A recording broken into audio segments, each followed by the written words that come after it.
সুপ্রিয় দর্শক মণ্ডলী, আজকে আমরা আস্থা এগ্রি জেনেটিক্সের পক্ষ থেকে উপস্থিত হয়েছি ঘোগারকুটির বৈরাগীপাড়া এলাকায়। এবং সেখানে আগেই বলে রাখি, আস্থা এগ্রি জেনেটিক্স হচ্ছে একটি বীজ উৎপাদক সংস্থা। তো আমরা সেখান থেকে ধানের বীজ দিয়ে থাকি চাষিদের স্বল্প মূল্যে, এবং সেখান থেকে উৎপাদিত কিছু ধান আমরা পরবর্তীকালে বিক্রির জন্য বা চাষিদের প্রদান করার জন্য ন্যায্য মূল্যে কিনে নেই। তো আজকে আমরা যে চাষি ভাইয়ের জমিতে উপস্থিত হয়েছি, তার জমিতে একটা রোগ লেগেছে। সেই রোগটিকে আমরা বলবো সেটি হচ্ছে ব্লাস্ট, এবং অনেকে ঝলসা বলে, যে পাতা পুড়ে যায়। দেখা ওইদিকে একটু,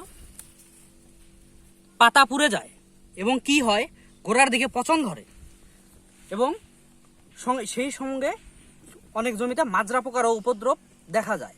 তো সেই ক্ষেত্রে আমরা কোম্পানির পক্ষ থেকে স্বল্প মূল্যে কিছু ওষুধ প্রোভাইড করে থাকি, যেটা দামটা ওনাকে পরে দিতে হবে। যখন উনি আমাদের কাছে ধানটা বিক্রি করবে, সেই সময় ওনাকে অল্প কিছু টাকা দিতে হবে। তো সেই ক্ষেত্রে আজকে যা সমস্যাটা দেখা যাচ্ছে, তুমি আরেকটু ভালো করে দেখাও, আজকে যে সমস্যাটা ধানে দেখা যাচ্ছে, তার জন্য আমরা ওনাকে ক্রিজল নামে একটি ওষুধ দেব, যা হচ্ছে হেক্সাকোনাজল 5% SC, এবং এর সঙ্গে ওনাকে মাজরার জন্য যে কোনো প্রকারের একটা বিষ সঙ্গে মিশিয়ে স্প্রে করতে হবে, এবং সেটা ওনাকে দোকান থেকে কিনে আনতে হবে। আমরা কোম্পানির তরফ থেকে বিষ প্রদান করি না। তো হচ্ছে উনি আমাদের যে জাতের ধানটি চাষ করেছেন সেটি হচ্ছে আস্থার BB11, এবং ওনার সঙ্গে আমরা একটু কথা বলবো। উনি জমিতে দেখেন আমাদেরই দেওয়া ওষুধটি স্প্রে করছে। এবং একটু আগাও, আমি কোন দিকে দেখবো? আচ্ছা কাকু, বলেন। আপনার নামটা কি? মণিকৃষ্ণ মোদক।